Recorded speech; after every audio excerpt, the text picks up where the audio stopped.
Hello, नमस्ते, नमस्कार, welcome back to my channel. I hope सगळे मस्त मजेत आणि हेल्दी असाल.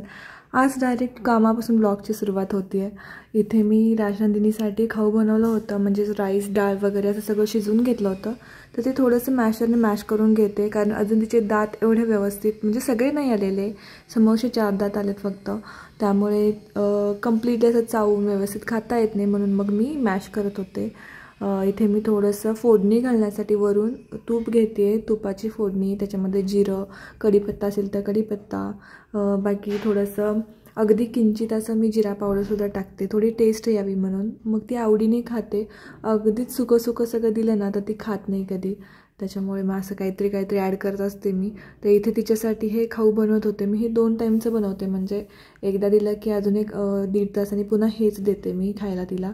मला कॉफीची तलफ आली होती. कधीतरी मला असं वाटलं ना तर मग मी घेते कॉफी माझ्यासाठी, म्हणजे दुधाची कॉफी जी म्हणते मी ती. ते इथे माझ्यासाठी बनवायला ठेवली होती. इथे तिचं जे खायचं बनवलं होतं ते थंड होण्यासाठी थोडं ठेवलं होतं मी. मला चहापेक्षा जास्त कॉफी आवडते प्यायला, त्यामुळे कधीही मला वाटलं तलफ आली तर मी घेतेच, नाही असं नाही. तर इथे राजनंदिनीचं जे खाऊ आहे ना तर ते थंड होईपर्यंत म्हटलं आपण कॉफीसुद्धा करून प्यावी, कारण तिच्यासमोरनं जर जास्त वस्तू घेतल्या ना किंवा खाण्याच्या कुठल्या गोष्टी घेतल्या ना तर ती कन्फ्यूज होते. त्यामुळे एकच वस्तू एकच खायची गोष्ट मी तिच्यासमोर देते.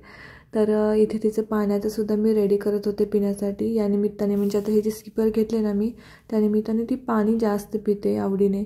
आणि त्यानंतर मग माझी कॉफीसुद्धा रेडी होती, तर ती मी घेतली. आणि जेव्हा कधी मला असं वाटतं ना खूपच म्हणजे कंटाळा आला आहे, काही कामच करू नाही वाटत, अशा वेळी मला हमखास कॉफी लागते, थोडी स्ट्रॉंग अशी. राजनंदिनीला दिसू नये म्हणून मी कट्ट्याजवळ उभारूनच तिथे प्यायली. त्यानंतर मग क्लिनिंग करायला घेतलं तिला खायला घालून.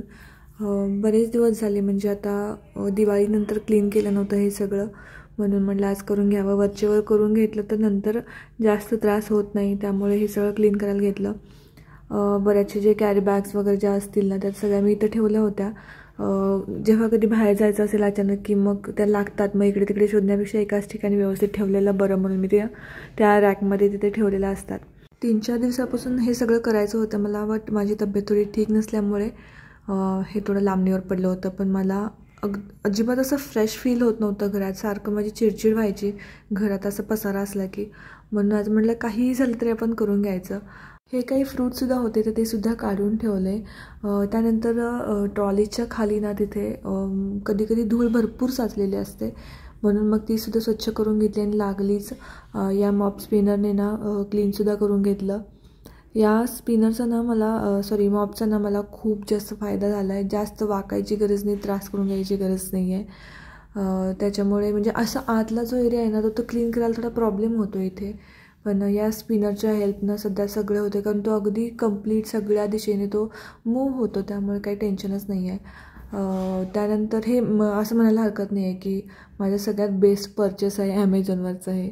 आणि लकीली आता झुरळांचं प्रमाण, म्हणजे मध्ये थोडंसं झुरळ झाले होते, बट आता मला अजिबातच क्लिनिंग करताना झुरळ वगैरे काहीच सापडलं नाही, कारण अशी वरचेवर सारखंच सफाई करायला लागले मी, त्यामुळे झुरळ खूप कमी आलेत. मध्ये झाले होते, आता अजिबातच कुठेच मला झुरळ दिसला नाही, त्यामुळे थोडंसं बरं वाटलं. बऱ्याचदा म्हणतात की ट्रॉलीजमध्ये वगैरे खूप झुरळ होतात, पण इथे मी माझ्या ट्रॉलीमध्ये तुम्हाला अजिबात झुरळ वगैरे काही सापडणार नाही, कारण एवढं ते स्वच्छ ठेवलं आहे मी आता. परवा दिवशी मला एक कमेंट आली होती की काय आगाऊ बाई आहे ही, आणि लग्नघरात राहायचं सोडून ही राहते हॉटेलवरती जाऊन. कधी कधी ना लोक विचार करतच नाहीत की काय कमेंट्स करतो आहे आपण, कुठे करतो आहे, किंवा म्हणजे बॅकग्राऊंड काही माहितीच नसते, पण उगाच बोलायचं म्हणून बोलायचं फालतूमध्ये. पहिले तर मला जाम हसायला आलं होतं ते कमेंट वाचल्यावरती, कारण एक तर आम्ही गेलो होतो इथून लग्न होतं तिकडे मुलांच्या घरी, आणि तिथे जाऊन मी त्यांच्या घरी राहू का, किंवा आता मुलांनी जे हॉटेल वगैरे बुक केलं आहे ते तिथेच राहणार ना. एक दिवस आदल्या दिवशी आम्ही गेलो होतो, ॲक्च्युली त्यांनी बुकिंग केलं होतं त्याच्या 1 दिवस आधी गेलो होतो, सो ते आम्ही बुकिंग केलं होतं. याचं कारण म्हणजे की एकतर नरेंद्रची आणि माझी ओळख तिथे झाली होती, आणि आम्ही खूप दिवस झाला असं तिथले ते क्षण जगलोच नव्हतो, त्यामुळे विचार केला की आपण जाऊयात आणि 1 दिवस राहूयात तिथे, म्हणून गेलो होतो आम्ही. आणि राजनंदिनीसुद्धा थोडी कम्फर्टेबल झाली असती, कारण समजा जर हळदी दिवशी मी ट्रॅव्हलिंग करून गेले असते तर मग ती त्या दिवशी खूप वैतागली असती ना ट्रॅव्हलिंगमध्ये, म्हणून आम्ही 1 दिवस आधी गेलो होतो. ते पण त्या बाईंनी विचार न करता कमेंट केली होती. पहिले तर मला जाम हसू आलं, त्यामुळे मग मी रिप्लाय करावं न करावं असं विचार कर शेवटी केलं. म्हणलं की उगाच कुणाचं काय ऐकून घ्यावं, चूक नसताना आपली. कुणाला नाही आवडत लग्न घरात राहायला, मला तर जाम आवडतं. मी तर कधीही मस्त आठवडाभर राहू शकते लग्न घरामध्ये, दुसऱ्यांचं कुणाचं तरी असेल तरी, कारण तेव्हा ते तिथलं जे वातावरण असतं ते खूप छान असतं. तर मी नरेंद्रच्या मित्राचं लग्न होतं तिकडे, तर 8-10 दिवस आधी गेले होते मी ते लग्नाला. तुम्ही व्लॉगसुद्धा पाहिले असतील.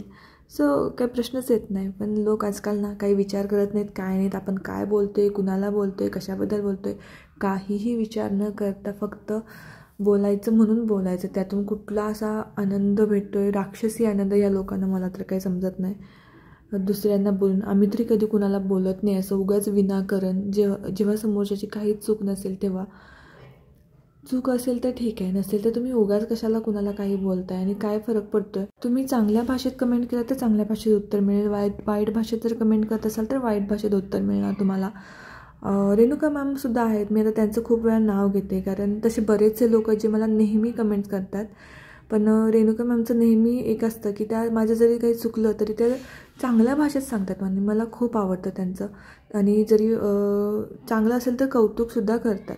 तर इथे आम्ही रात्री जेवण करून घेतलं आणि त्यानंतर मग मला बनवायचं होतं जिरा आणि धण्याची पूड, कारण बरेच दिवस माझं चालू होतं पण मला काही वेळ भेटत नव्हता. पण त्याच्या आधी किचन कट्टा आवरून घ्यावं म्हणलं. तेव्हाच्या तेव्हा कामं रात्री आवरली ना की मग सकाळी उठल्यावर कट्टा असा क्लीन एकदम दिसला ना की खूप बरं वाटतं. तसं कमेंट्स मला ना आता कोणीतरी असं कुणालाच वाटू नये जे नेहमी कमेंट्स करतात मला त्यांना की आमचं कधी नावच घेत नाही आहे. पण खूप जणी आहेत, मी पुढच्या कुठल्या तरी व्लॉगमध्ये नाव घेईन अशा सगळ्यांचे, ज्या खूप चांगल्या कमेंट्ससुद्धा करतात चांगलं केल्यावर, आणि चुकीचं काही केलं तर माझ्या त्या गोष्टी निदर्शनालासुद्धा चांगल्या भाषेत आणून देतात. हे लोक म्हणजे मला त्यांची कमेंट्स आले की लगेच लक्षात येतं की हा व्यक्ती ही मला नेहमी कमेंट करते. सो आपण दुसऱ्यांसोबत चांगलं वागलं तर ते सुद्धा समोरची व्यक्ती आपल्यासोबत चांगलं वागेल, हेच ध्यानात ठेवावं आपण. तसेच ना मी परवा एक व्लॉगखाली कमेंट वाचली होती, माझ्या नाही दुसऱ्यांच्या, की असे हे सगळ्या गोष्टी का दाखवताय तुम्ही, याचं बघून आम्हाला वाईट वाटतं की या गोष्टी आपल्याकडे नाही आहेत. तर मला असं वाटतं की आपण दुसऱ्यांकडे या गोष्टी आहेत म्हणून त्याचं दुःख करण्यापेक्षा, किंवा आपल्याकडे नाही आहे त्या गोष्टी म्हणून दुःख करण्यापेक्षा प्रयत्न केलेले काय चुकीचं आहे. कारण समोरची व्यक्ती आहे ती प्रयत्न करून त्या गोष्टी मिळवते म्हणून तिच्याकडे त्या आहेत. असंच घर बसल्या निवांत कुणाला भेटत नाही. हा भेटतं त्यांना ज्यांची बॅकग्राऊंड म्हणजे ज्यांच्या आईवडिलांनी खूप काही करून ठेवलं त्यांना भेटतं. पण बाकीचे जे आपण लोक आहोत ना, तर आपण कष्ट करूनच मिळवायला पाहिजे. भलेही ते कुठल्याही चांगल्या गोष्टी करू नका असे ना. आता हे जे व्लॉग्स आम्ही करतो आहे किंवा बाकीचे लोक पण जे करतात ते काय, हे व्लॉग्स बनवताना सुद्धा ना खूप हे हेक्टिक आहे ॲक्च्युली वाटलं तर. मला सुद्धा सुरुवातीला असं वाटायचं अरे काय व्लॉग्स बनवायचे, नुसता शूट तर करायचे, कनेक्ट करायचं आणि अपलोड करायचं. पण आता जेव्हा करते ना तेव्हा कळतं किती 12 वाजतात ते.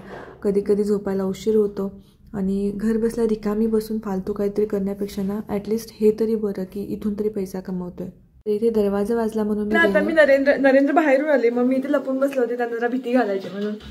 तर उलटच झालं त्याच्या, मी इथे उभारले होते आणि ते तिकडून आले आणि त्यांनीच मला भीती घातली. समोर विंडो आहे ना, त्या विंडोमध्ये त्यांना दिसलं की मी इथे लपून बसले आणि त्यांनीच मला भीती घातली आणि मीच घाबरले. राजनंदिनीचं आता संध्याकाळचं जे रुटीन आहे ना ते थोडं चेंज झालं. ती नेहमी 5-6च्या दरम्यान झोपायची, आता थोडं 7-8कडे गेले ते, आणि त्यामुळे माझासुद्धा सगळा प्रॉब्लेम होतो कामांचा. इथे मग धनेजिरे पूड बनवायला घेतली मी. गेले कित्येक दिवस मी म्हणते की राजनंदिनी झोपली की करायचं, पण ते शक्य होत नव्हतं. कारण नेमकं मी हे सगळे तयारी करायला घेणार आणि मग तोपर्यंत तिला झोप येणार, मग तिला झोपवण्यात माझा खूप उशीर जायचा. म्हणून आज थोडं लवकर बाकीची सगळी कामं साईडला ठेवली आणि हेच करायला घेतलं मी. तर इथे धनेजिरे धनेजिरे हे दोन्ही मी थोडंसं रोस्ट करून घेतलं, ड्राय रोस्ट. आणि मग इथे मिक्सरमधून त्याची बारीक, अगदी पण बारीक नाही, थोडीशी अशी जाडसर अशी पूड करून घेतली. जिऱ्याची पूड मोस्टली मला राजनंदिनीसाठी म्हणून हवी होती. तिला जेव्हा कधी काही डाळ भात वगैरे असं काही केलं ना की त्यामध्ये टाकून देण्यासाठी, कारण जिरं अख्खं टाकलं की मग ते खाताना मध्ये मध्ये येतं, त्याच्यामुळे म्हटलं आपण पावडर करूनच थोडीशी टाकायची त्यामध्ये.